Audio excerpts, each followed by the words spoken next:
welcome to NocBro Nation. Welcome back, guys. Jarrell here. And I'm Josh, and today we're here to give our reaction. It's a little late, but we're here to react to, thoughts and reaction to Walking Dead Season 11B. Yeah, guys. So, sorry for lack of videos, guys. It's been a crazy week this last week. Josh with his son's baseball and just life and work in general. But it's been crazy this week. It's been crazy. It's going to get a little crazier too, because once again I mentioned our schedule is going to change a bit.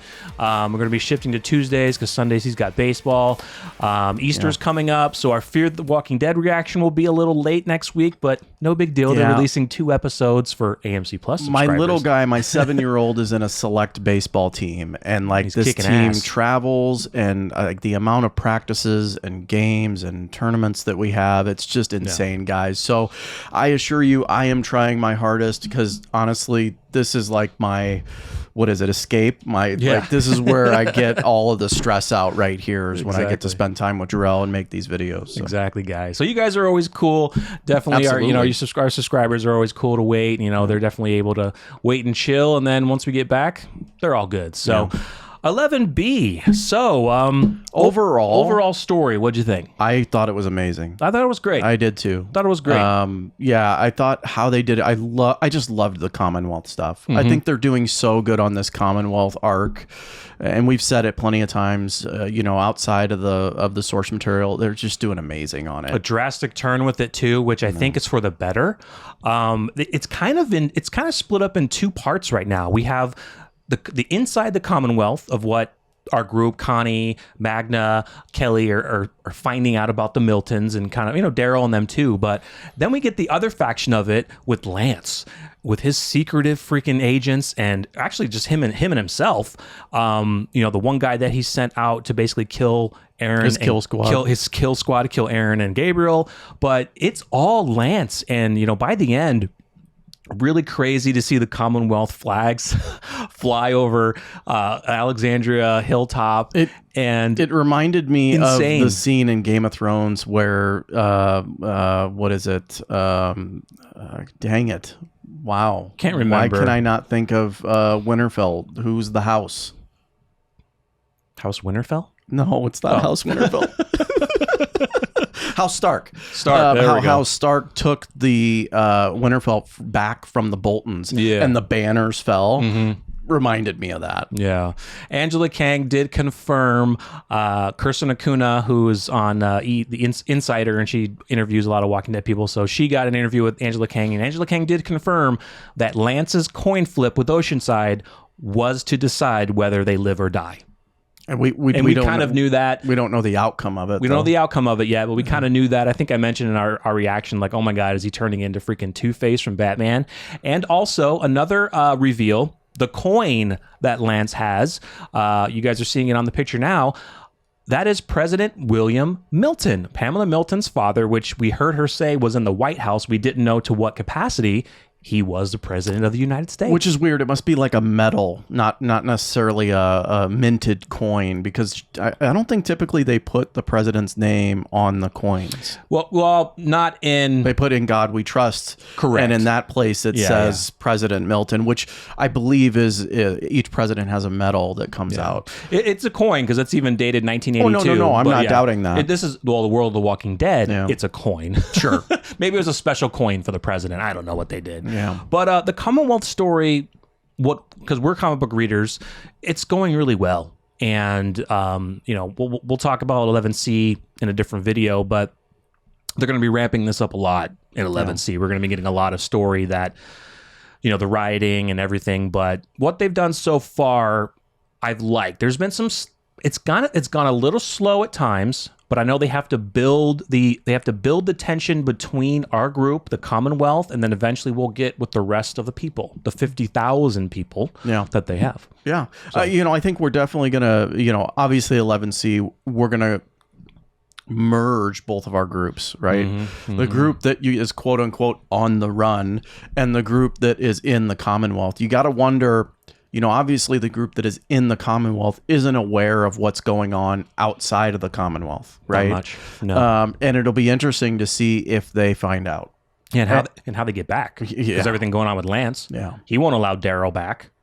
or Aaron or well, Aaron or Gabriel, no, absolutely not. And that leads to another discussion of another video that we could probably do is, does Lance have to die for Daryl and crew to come back to Commonwealth? Right. Absolutely. Yeah, for sure. Right? Yeah. And maybe not do another video, but because there's your answer for me right there. Like, yeah, absolutely. Yeah, he absolutely has to die.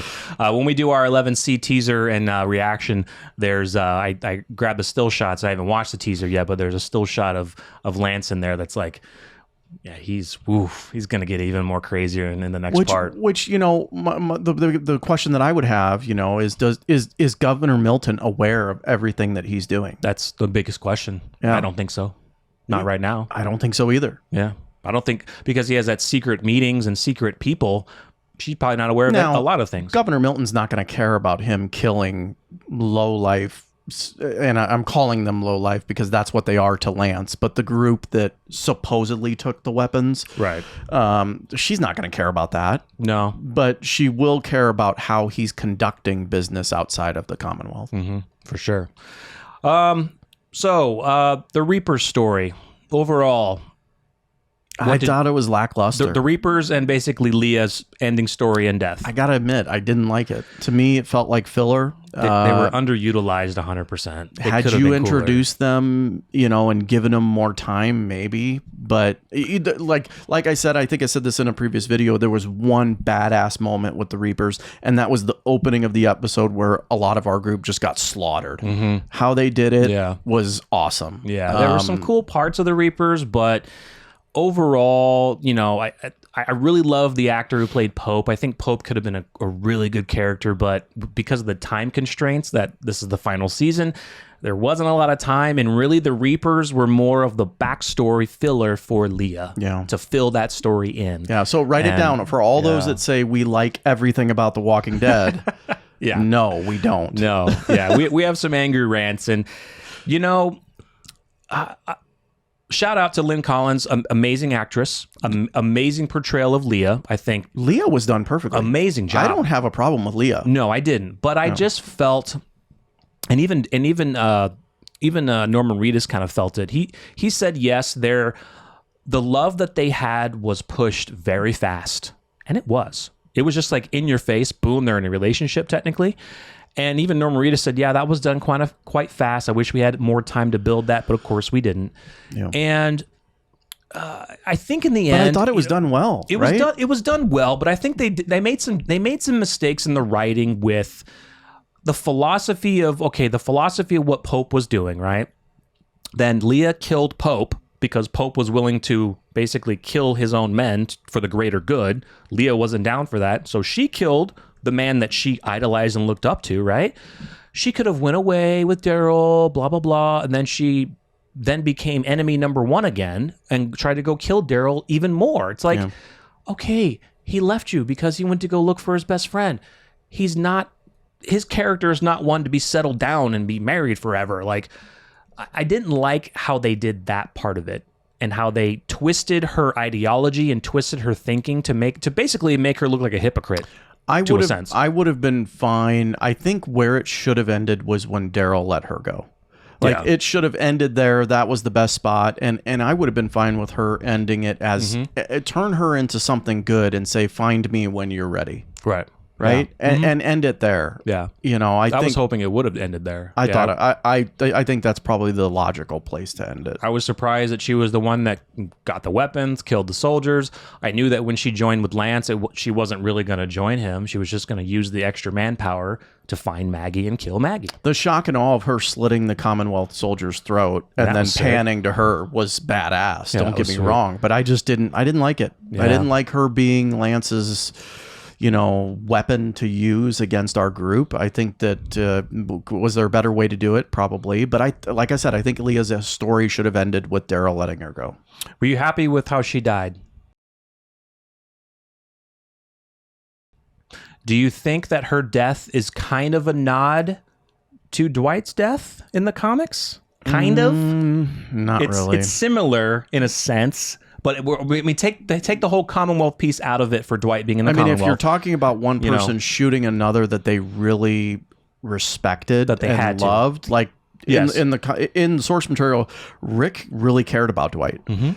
He just didn't agree with his ideology, and he thought that was going to cause more problem than Dwight being alive. Yeah, I almost said Nick. Dead. Rick and Dwight was his basically number one soldier, right-hand man. Dwight was a Daryl. Dwight was a Daryl in the source material. Yeah. It definitely was.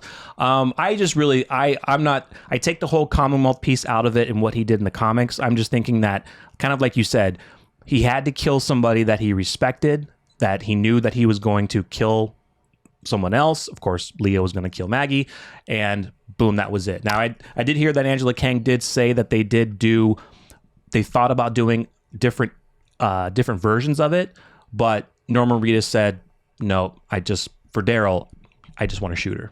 Yeah, it did fit. It fit, right? I mean, if you're going to save someone in that scenario, are you going to save the person that you've been with forever, right? Or are you going to save the person that I think disowned you and betray you? Betrayal is probably the best word to use. Yeah. I mean, she betrayed Daryl. In the end, Daryl knew that there was no coming back for Leah. Like he gave her that shot. He's like, go. He let her go, right? I think he even did before then, said, let's get out of here. Yeah, he gave her... There were multiple times that he tried to get her away from that group. And she would not stop, and now she has Maggie in her clutches, ready to kill her. He's like, okay, she's done. I have no more feelings for this woman. Boom, I'm done with it. Which that's my gripe with that story also. Like, you showed us this perfect situation for Daryl and her, and I think that it could have even been left there. Honestly, but now you bring her in and she cares more about this group than she does Daryl. It didn't fit for me. Yeah. That was the downside of it. I mean, nothing with Lynn Collins. I mean, she's going to go ahead with the writing. I mean, she can definitely give her own ideas, but the writers are going to have their focal point of the story, and she's going to have to go with it. And she did an amazing job. I mean, Lynn Collins is a badass woman. That one episode that we saw before all the Reaper stuff, I mean, you went away from that episode really feeling for both of them. Yeah. Like Daryl had to make a decision, and it was a beautiful decision because he chose to continue to look for Rick, and that was getting in the way. And it was well done. Yeah, for sure. So how did you feel about certain character progressions? We'll go through some here. So we know of Negan and Maggie. They've had very big character progressions in their story. And I love that it took a while to get to where they're at now. It took forever. You and I hoped that it was there. Negan turning on Maggie in the subway. Oh man, that first episode. Whoa, we were like, what the hell's going on? Negan telling her that he would have killed all of them.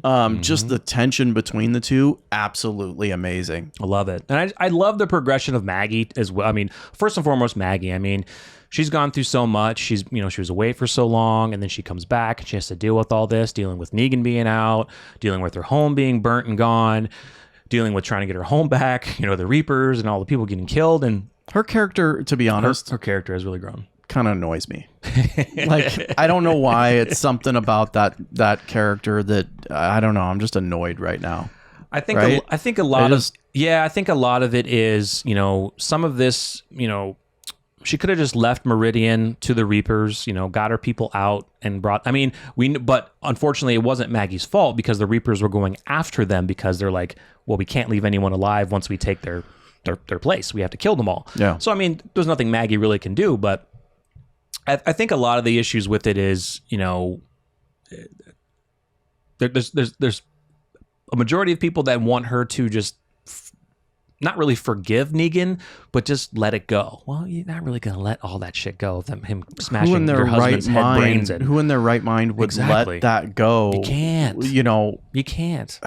But I understand. Especially with it happening right in front of you. Yeah. And what Negan put them through, even after the fact. Yeah. I understand that they don't want her to you may not want her to always be bringing stuff up all the time. But I mean, you're going to have this, you're going to have this tension between the two. And that's what I've loved about her progression. They've worked it out. She understands that he's there to help.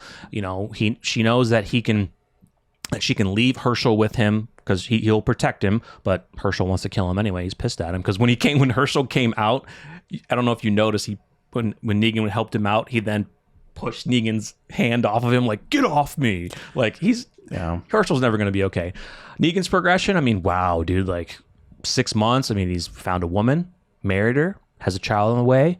But you can see how very protective he is. Like he was very annoyed with Aaron. Like, why are you constantly asking her if they took the guns? Like, I'm starting to get really pissed off at Aaron. Like, look, Negan, he's a family man. He's a protector. Negan changed a long time ago. Yeah. I mean, it's just taken our group this long to finally realize that, and maybe they didn't want to realize it. And again, it goes back to who would want to realize that after what that group had been through. Maybe not Aaron, because Aaron wasn't. Well, no, Aaron was in the lineup. Mm-hmm. Yeah. Yeah. Negan's wife, think she survives? I hope so, because we've mentioned it many times about this spinoff. Like, Negan and Maggie are going away together. Does Annie survive? Does she have the kid? What's Maggie gonna do with Herschel? Like, you want my opinion? But there's a lot of rumors out there of what could happen. I think he brutally loses her. Yeah. I think he loses her in a brutal way that matches close to what Maggie went through, and it gives them even more of a bond. Well, I've heard that, not really spoiler warning, but maybe spoiler warning, but Lauren Cohan did speak about Isle of the Dead, and she said that Negan and Maggie aren't friends when they go off on this adventure together. I mean, they're never going to really be friends. I don't think they will either. But there's kind of theories out there that maybe Herschel gets taken either by group CRM, maybe Annie gets taken by group CRM. That's why they go. It's all up in the air until we find out more. But I really hope Annie does not die, because that will bring Negan into a very dark place. Yeah, well, I would bring him into a dark place. That fits more than my theory, to be honest. Yeah. Well, I mean, it's either that or something causes Maggie and Negan to have to go, and she watches Herschel. Right. Exactly. But I'm more inclined to say, they get taken, which would actually be a pretty sweet story. Could be cool. Awesome story. Could be sweet. Yeah. Other character progressions I really liked. Really love seeing more of Lydia. Really love seeing Elijah. Love that dude. Really good. It seems like Elijah does have a crush on Lydia. Not sure if we're going to see anything more yet. Maybe not until the end, but now there wasn't much with them. But what we did get, we're getting more scenes with them. It was nice to see them. Yeah, nice to see them. Some characters progressions that have really has been lackluster and has really been pissing me off. Now I can't say Yumiko really, because the actress is pregnant and she's been pregnant for most of this half. So maybe we'll see her in 11C. Hopefully we will, but she's been pregnant. So that's kind of where I want to see Yumiko, but we can't. Connie and Kelly. The biggest thing for me and a lot of fans is we got a really quick reunion between Daryl and Connie and nothing. Yeah. Nothing. Yeah. And I know Norman Reedus has talked about this, and he did say that, yes, he wishes that he could have done more scenes with her. He says maybe they will in 11C, so maybe they will, but it's just kind of like, we wanted them to get back together and talk and be, not really be in a relationship, but there's something there, and it's like we had a quick reunion and then boom, nothing. And they really haven't done much with them inside the Commonwealth. Yes, they've been researching the list and figuring out all the stuff with the Miltons, but not too much, and even not much with Rosita and Eugene. Like, there's not really much right now. Yeah, I mean, there's guys. 11C is going to be jam packed. I'm worried and excited about all the other character stories they got to do in 8 episodes. I have one, and then I have one honorable mention, and it's an honorable mention because it really, it's like a off the wall one. But my main one would be Magna. And maybe the actress Yumiko that plays Yumiko is a big reason why she's not, because obviously those two have a relationship or had one, and I think the best storyline for them would have been Yumiko's in that higher class and Magna, the tension. But they could still have rolled Magna in with Connie and Kelly. They did a little bit. We saw bits and pieces of Magna, but 30 seconds, maybe a minute or two worth total. As they were looking at the list again. Yeah. I mean, it hasn't been much. I just think there could have been more done with that character. And my honorable mention, Luke. Where's Luke? Well, the actor is very well known for, the the Fantastic Beasts, the kind of Harry Potter thing. So he's been doing a lot of movies. We have heard from the actor. I think he's in Oceanside with Jules, so I'm sure he's probably captured. Still, but damn. But it does suck not seeing him. Because I love that actor. Oh, yeah, he's amazing. To not have him in this show was... I mean, we didn't really get much of him, but I think that character has a lot of potential.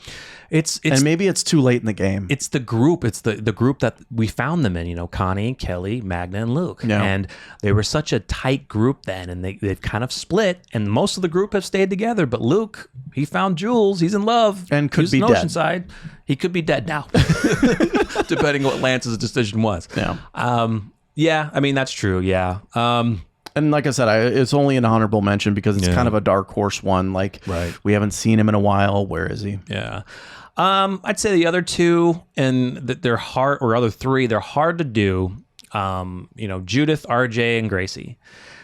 We've got some stuff with Judith. There hasn't been much with her. The last time we saw Judith and RJ, they were going to school. Oh, we're gonna get a ton of them in C. We should get more. Absolutely, we should definitely get more. Yeah. Gracie.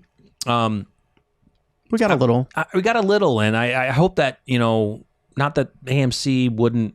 Not that I'm saying I hope that she doesn't die. Like, I just, you know, Aaron is of course very protective of her. He knows that he has people to keep her safe, but it's like, you know, could Lance do something to go after the ones that they love? Yeah. Do you think that she knows her story? The truth about her father? Her parents? Do you think Aaron's told her that? I've always wondered that.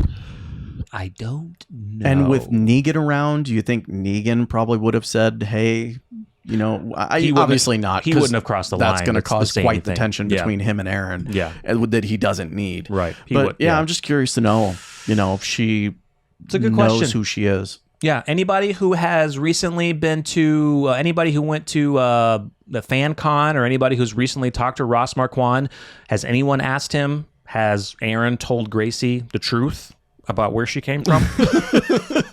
I would love to know if Ross Marquand has answered that or not. I love that scene, though. I love it. Yeah. When Rick looks into that mirror. Mm-hmm. Oh. Yeah. Guys, I mean, overall, 11B was really good. You know, there were some bad things in there that we didn't like. There's some good things in there. There's things that need, things that need better progression, better writing. But because of how large the cast is, it's very hard to do. And now that we're in the Commonwealth, there's a lot of characters that did not survive in the source material to even make it to that storyline. So they've had to rework all this storyline. And not that they were going to do it, word for word, scene for scene, but they are pulling some stories out of there. And one big character progression I'm really liking, I forgot to mention, we did a video about this, and I think he's going to get more, is Mercer. Oh, hell yeah. Mercer and Max. Gosh, I mean, not to go through all of them, but Mercer and Princess, that relationship. They need more with Princess, though. They do. They need more with Princess. We didn't bring up the big one, Lance, because he's been covered quite a bit, and obviously his progression is simply he's being introduced. We've said that we've loved what they've done with Lance Hornsby. Oh, absolutely. Wow. Absolutely.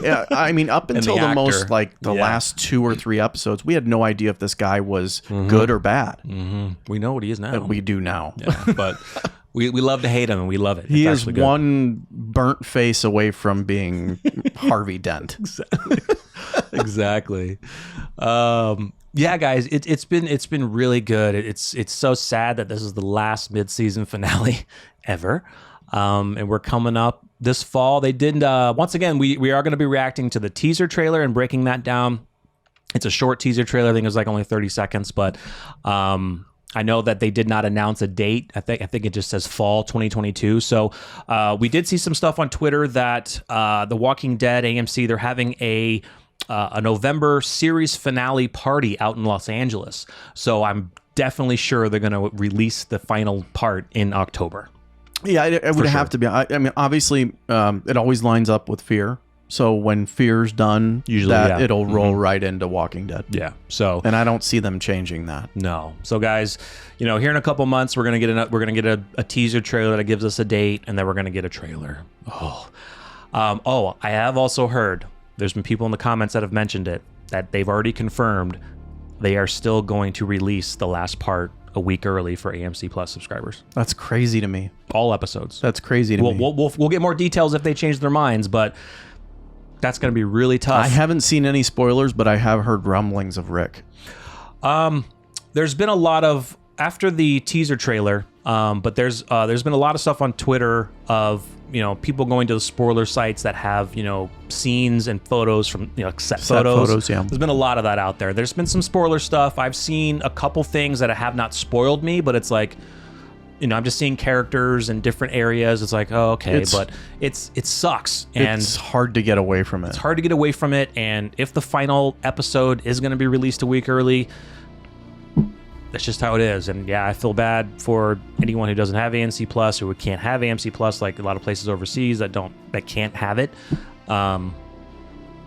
Yeah, it's gonna suck. I mean, I wish we could post it up for everyone, but I mean, I wish we could. Yeah, but, we got that right taken away. We got that right taken away.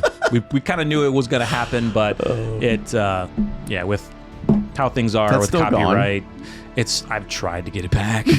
I may just have to recreate another Facebook page under a different name. We got completely banned from Facebook. We got completely removed from it. But that's insane. Whatever. Like, what's crazy about that is there are people doing a lot worse than what we did. Yeah, we weren't even being monetized for it. We're not getting paid for it. We made not one single penny from Facebook. Yeah, so whatever. Anyway, guys, so definitely stay tuned for our 11C teaser reaction and breakdown. Let us know your thoughts in the comments of what you thought of 11B, how pumped you are for the final 8 episodes, and we will talk to you guys soon. Yeah. Sounds good? I'm Jarrell. I'm Josh. We're NocBro Nation. We're out.